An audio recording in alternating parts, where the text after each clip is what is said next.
All right, OFX was popping. Let's try to make the case again for a negative risk reward. Okay, this is the most interesting thing that's happened all year for trading for me. So I want to talk about it, and I want to keep putting my thoughts out there and keep trying to figure this thing out. And I was thinking about it to myself, and I was like, might as well just make a video about it and put my thoughts out there. So here's what it is. Here's what I've been thinking about. I don't even really remember what I put in the last two videos, so it might be the same as the last two. I'm trying not to make it the exact same, but I'm not exactly sure what I said. I forgot. So, but here's my theory, and here's what I was just thinking about. A 20 to 1, a 10 to 1, whatever, is going to look like this on the equity curve, okay? And a 10 to 1 is at first going to be with it or above it because you just win so much more. Or it could be way below it if you go on a losing streak, because losing streaks are way more likely to happen. But here's what it'll be. Eventually, you're going to have a losing streak, and it's going to be harder to recover. It's going to be harder to recover from that because you still have the likeliness of having another losing streak after you start winning again a little bit, and could just tank again. So going back and forth, it's going to be harder to get out of this. Whereas even if you could start from a losing streak, which has happened before, where you could have a complete baseline and then just start from a losing streak, and then you start right here with $1,000 or whatever in your account, and you come down here and now you're at 8,000, and trying to get out of that is going to be harder because whatever you're risking at this, you're probably going to risk at this too. It's just now you're going to be making less money. So if you're risking 1% here to make $10, now you're going to be making $8, right? Whatever. So, but if you don't start with the baseline of a loss, that's great. Hopefully that wouldn't happen. But then trying to come out of this while you are having to risk less than you did here to continue that trend, while having the possibility of having more losing streaks and continually going down, I feel like just makes it so much harder to consistently compound an account. Okay, and now I feel like by the time when you're able to get out of this entire little slump and finally like start winning and catching up, I feel like you would think that you would be able to catch up and be right where this guy is right here, and then just continue on the thing with this guy, because this guy's wins are so much smaller. But what I think is because the wins are so consistent and you're so consistently compounding the account, that instead of catching up, it would be more of a vertical. It wouldn't be like this. It'd be more of a vertical type of thing. So let's redo that. So you'd start here, and then instead of being right here by that time, it'd be more like this, because you're able to, I mean, obviously you'd have losses, so there would be the fluctuations, but it would be more of a vertical type of thing, because you are just able to consistently compound so much that it'd be more like that. And it'd be harder to catch up to this guy just because you are so far behind, because you have consistent losses and losing streaks. So then trying to catch up to some guy who never really loses, even though they are smaller, would make it harder. Now, if we go to my notes, we go to this year's data, let's look at the one-to-one. Okay, so starting off the year, super strong, -8%. That was January. Now in February, you had +6%. Okay, so now you're -2% overall. Fantastic. Third month, let's see, you are -4%. Now you're -6%. And then let's see, -6%. Okay, so now you're -12%, right? So let's go to May. Now you're minus that. So now you're in, by the time you got to May, 5 months into the year, you are -10%, right? I think I did that math right, but it's either -10 or -8. I don't remember. So after 5 months of the year, you have made absolutely no money. You are completely down. You started here, right? Like what I was saying before, you start here. This is the baseline, and then this is the view. While the 20 to 1, the 10 to 1 is already fucking going up and compounding, you're down there, and now you got to play catch up. Now, the 20 to 1 starts at a whopping 1.8%. Cool. And then the next month, it does have a loss. Okay. Now you're at 1.925%. Cool. Third month has another loss. Okay, that's pretty shit. All right. And then now you're at roughly 3%. Fourth month Okay, now you're at 4.2% or so. And then fifth month, okay, now you're at 5.6%. So by the time 5 months is gone and you're fucking down here, right, struggling, down 12%, this looks so crazy right now. This is already up, right? The 20 to 1, we both started at the same spot. This is already up here. Had a couple losses on the way, right? And then this is already up here, 5.6%. For this to be able to circle around, I wish we could draw circles. For this to be able to circle all the way around and come all the way back up and meet this would take so much more effort, because this eventually is going to have another loss, right? Is it common to have a loss 2 weeks back to back? No. But it will happen eventually where you have one more loss, yeah. And then you'll just keep compounding. And it'll just look like this. To be able to catch up and play catch up to get to the same spot as this would take weeks or months where you just fucking annihilate the market and go crazy and just win every trade. It would take so much effort to just get back up there, because at the same time, while you're trying to play catch up from this starting point, you're going to have losing streaks again. And it's going to go back and forth. You're going to have months where it's back and forth, back and forth. And to play catch up, I feel like would be so tough. Now, I ran these simulations, okay? If we look, I ran a simulation of a, oh yeah, okay, that's right. So now if we look at the 1-to-1, with a 53.5, which I always say I think 1-to-1 will fluctuate from 50 to 53.5, 10,000 and 345,000, that's fantastic in a year. You can see the first year is really, really good. Second year is really back and forth. You had a slightly losing year, okay? 109% in 1 year. First of all, risking 1% is unbelievable. The second year you lost. Third year was 20.5. This year was incredible. This year was great. All these years are really, really good. But that's also saying that every single year you're going to have a 53.5 win rate. Now, you will have years like this where you're minus 5%. Now you're up about 6. Now you're negative, or now you're break even. Now you're up about, what is that, 10.6%, and then now you just lost all of it. Okay, and then now what is that? 12. Yeah, now you're down about 4%, and then now you're up a little bit, and then now you're down again. So you end up minus 12.5% that year. That combined with break-even month or years, and then years like this where you fucking crush it, is exactly what a 1-to-1 would be. So it wouldn't be like this where you just crush every fucking month, and it wouldn't be like this where you lose every single month. It would be an in-between. It'd have years where it's like this where you suck, and it'd have years where it's like this where you suck, where you do okay, and it'd have years where, like this, where you fucking crush it, right? This would be a perfect mix of what a 1-to-1 would look like. Be really, really, really back and forth, just like this. Same thing right here. Because what I believe is that maintaining a 1-to-1 risk reward is a 1-to-1 risk reward win rate is much harder than it is to maintain something like this. Okay? Or something like this.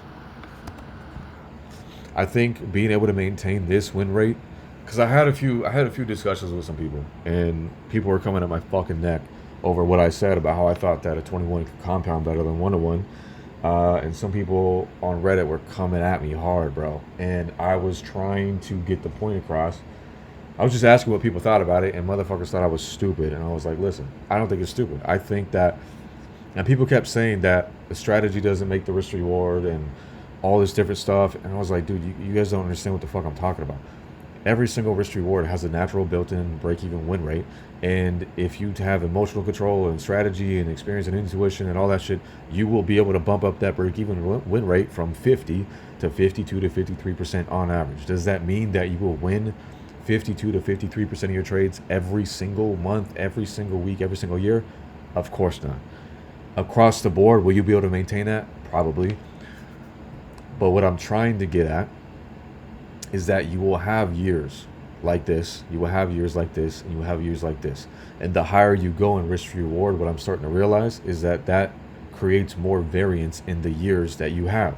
Now, you have something like this, it is so heavily skewed in your favor that I feel like it is much easier to consistently have and maintain a win rate of a 95 to a 96%, or to consistently have or maintain a win rate of 98 to 99%. People were calling me crazy saying that you could have a 99% win rate with the 20 to 1. And I'm like, dude, I have 3 years of data of my own trades to back this up. That is possible. This is not coming from nowhere.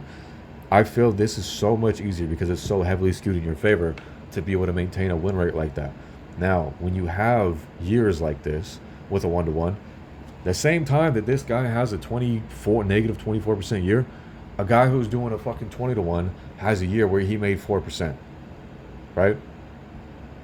A guy doing a 21 has a year, okay, not 51%. This is insane. But has a year where he makes 4 or 5%. Then the same year where this guy has a 2.6% year, the other guy had another year that was 4 to 5%. Now this guy has a fucking 30% year, which again is unrealistic, but has 15, 20%, 10%, whatever year, and fucking crushes it. Now he's starting to catch up, right? Maybe negative 23 is insane, but this is the whole point I'm trying to get at. Maybe like a negative 5% year and then a plus 2.6% year. So now after 2 years, he's barely made anything. Then he has like a 15% year. He fucking crushes it. Now overall, he's in profit and he's above the 20 to 1 guy. And then he has another year like this. And then he has another year like this, right? And then he has another year like this. And then over time, as decades go on, I think that trying to catch up to this guy is going to be damn near impossible just because of the fact that he, as this guy, the 1 to 1 is having years like this guy is compounding. He's compounding his account, and he's making it in a way to where eventually he's going to outgrow the other guy so much that it'll be damn near impossible to grow to catch up. And I know this says that I have a 100% win rate, and this is a 10 to 1.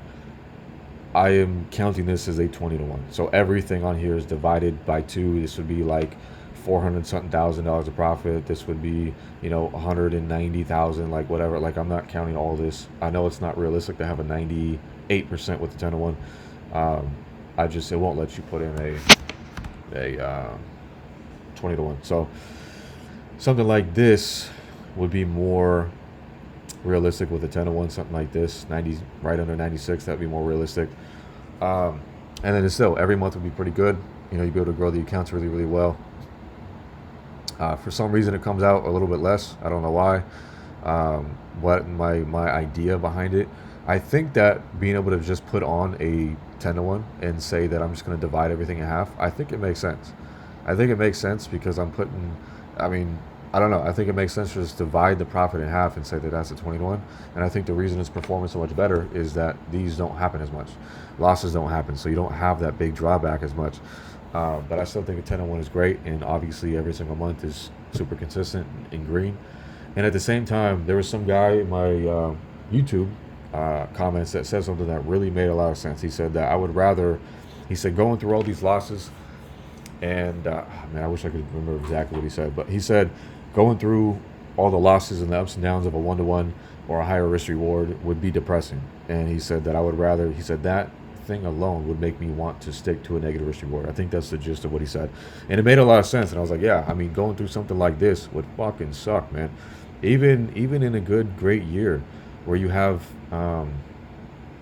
where you make good money, still having the first 2 months of the year you lose, and then now after 3 months you made no money, and then what's that, like 5.3%, and then now you're up just a little bit and you make 7, and now you're down again. Like, going really, really back and forth with all this shit would fucking suck.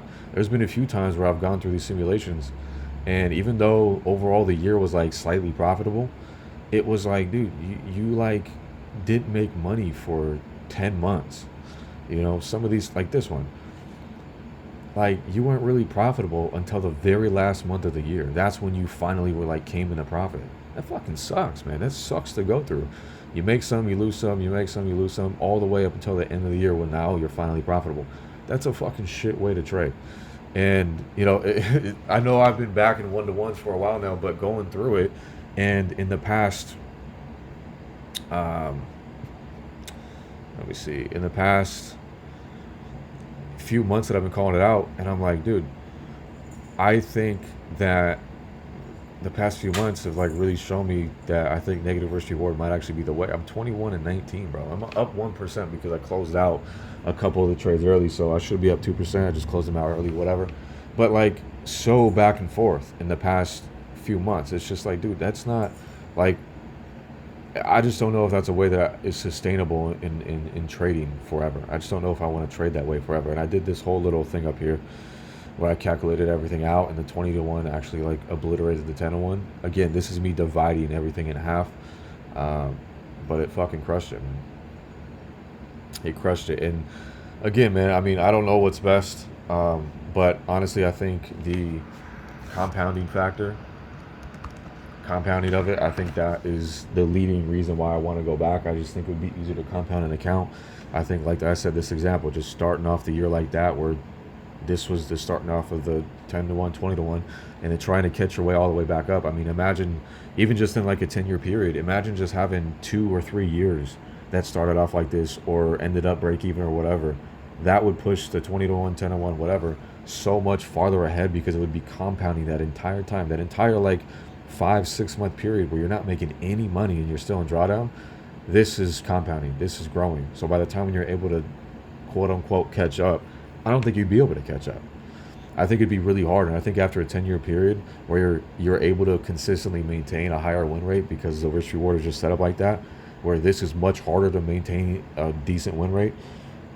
I think it would be much harder to catch up. I think this would be much farther. Maybe not double, maybe not one, maybe like 1.5. I don't know. I'm not sure. I'm still gonna have to backtest, but I think this would be able to give you much better results in the long term, just because of the fact that it's consistently winning, even though the wins are extremely small compared to the 1 to 1, the 1 to 2, the 1 to 3. I don't think it makes that big of a difference. So, compounding, I think you compound faster.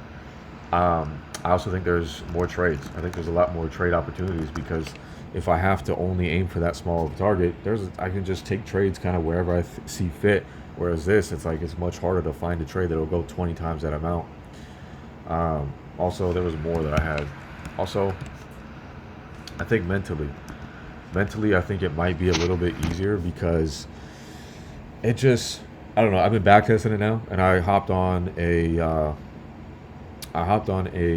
what's called a free trial, whatever. I hopped on a free trial of FTUM for a like a practice account, free trial, and so far I'm up like $3,000 in like the past 3 days. Just trading 10 to 1s, taking a whole bunch of trades, or no, 20 to 1s, taking a whole bunch of trades and just been able to compound the account. And the equity curve, since it didn't fucking load, it's like literally like that. If I have a loss, it'll wipe all that shit out, but it's just, it's solid, man. It's solid. Let's see if it loads. Okay, so right now I'm in a trade, and I forgot that it was about to be turnover, so there's that. But let me see all the trades that I've taken. That just happened right now. So if we go, the account's at $2,500 profit. I might blow it because it's actually like too much of a loss, but whatever. But here's the profits. Every single trade, green. Every single trade winning. Win percentage is 100%. I might just blow it with that one because I took it at like 150 or something. But and here's that. So the win rate is 100%, 23 trades. Yeah, so it's going good, and these were the average daily profits. And that's that. And then the last thing I would say is I think it's just it's more fun, man. It's more fun to just be able to just consistently win. It's more fun to go in every trade. I mean, all these trades, man, like I took them and I was like, damn, I'm damn near guaranteed to win these. And this is just a free trial. This is not a real account, but I mean, it simulates what could really happen. And just being able to just go into every trade, be like, yo, I have like a fucking 99, 98% chance, or, even with like something like a 5 to 1, I have like an 87, 88% chance of winning every trade. I think that overall, going back to 1 to 1s and seeing how it feels, it kind of fucking sucks to just be back and forth and never really know what month is going to do good and what week is going to do bad. Also, the other thing that I've realized is that it kind of just creates a consistent income where something like a 1 to 1, 1 to 2, 1 to 3 doesn't. So being able to be like, okay, I'm going to take 40 trades this month and I have the likeliness of winning either 39 and losing one or winning all 40, that kind of makes me feel good. It kind of makes me feel better than going and being like, yeah, I'm going to take 41 to ones and be like, or 21 to ones or whatever, and be like, I have no clue. I could win 100%, I could win 30%, I could win 52%, I could win 0%. I don't know. And that kind of fucking sucks. And I think that the mentality behind it, even though the reason that I left negative risk reward was because I didn't like winning so small a percentage at the same time, I think now I've kind of shifted my mindset a little bit, and I kind of like it a little bit more. But these are the reasons why I think I'm switching back. But again, this whole process, this whole YouTube channel is just me documenting my journey, my process, trying to figure shit out. And this is no different. I could find out something tomorrow that would make me completely think different, and that's why I'm going to keep backtesting. And that's why I'm going to keep doing all this risk reward stuff, and just try to figure out what works the best over the long period. So that's it, man. OFX out.